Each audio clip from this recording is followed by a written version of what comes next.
Yang pertama-tama kita akan pahami bersama adalah jawaban dari apa yang aku cari. Sebagaimana saya sampaikan di awal-awal tafakuran, kalau kita masuk suatu kegiatan, tentunya kita harus tahu dulu yang kita cari atau tujuan dari kegiatan itu apa. Kita sudah masuk dalam agama Islam, sudah puluhan tahun masuk dalam agama Islam. Apakah kita sudah tahu apa yang aku cari di dalam Islam? Apa yang kita harapkan yang dapat diberikan oleh Islam? Kira-kira ada yang mau jawab ini? DBAS ya, dunia bahagia, akhirat surga. Apa yang disebut dengan DBAS? Saya ulangi kembali. Kalau AS-nya jelas, itu adalah akhirat surga. Surga saya kira udah tahu semua. Walaupun belum ke sana, tapi sudah kebayang ya, surga kayak apa. Tapi DB, dunia bahagia. Apa yang dimaksud dengan dunia bahagia? Dunia bahagia itu tidak ada rasa khawatir, tidak ada rasa was-was, tidak ada rasa gelisah. Itulah namanya bahagia. Jadi dunia bahagia itu bukan berarti hidup dalam bergelimang harta, hidup dalam pangkat yang tinggi, hidup dalam kedudukan yang tinggi di masyarakat. Bukan seperti itu. Dunia bahagia tidak ada rasa khawatir, tidak ada rasa was-was, tidak ada rasa gelisah, tentram. Itulah yang kita inginkan.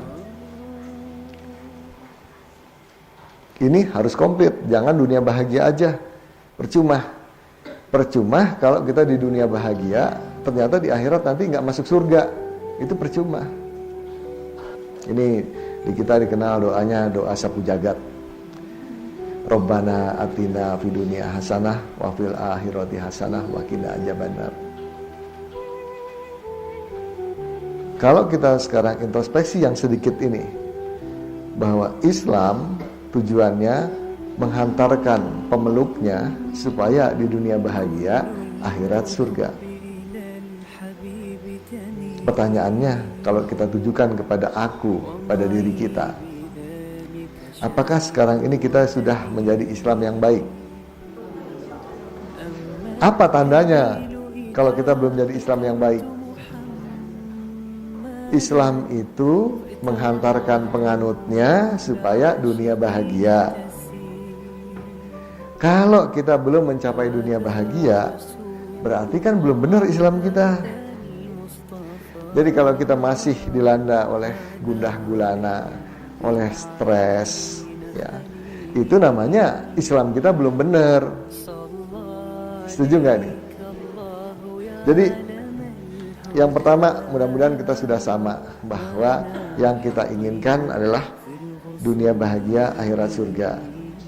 Nah, dari situ kita bisa mengukur kita ini udah sampai mana.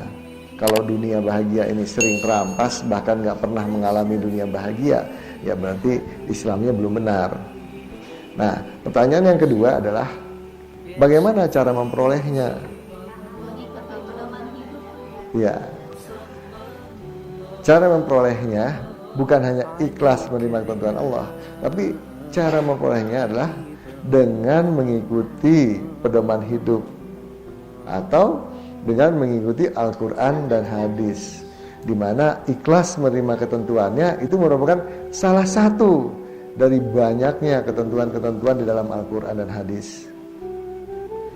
Nah, kalau kita udah tahu bagaimana cara mendapatkannya, kita juga tahu kan, ternyata untuk bisa taat itu berat ya. Berat nggak untuk taat ini? Sangat berat. Karena itu ya, pertanyaan yang ketiga adalah apa bekal yang diperlukan? Bekal yang diperlukan itu adalah keyakinan ilahiyah. Karena keyakinan itu menentukan sikap. Sehingga kalau kita punya keyakinan-keyakinan ilahiyah yang banyak, maka sikap kita pun akan digiring oleh keyakinan-keyakinan ilahiyah itu. Digiring kemana? Digiring kepada taat pada perintah Allah dan Rasulnya.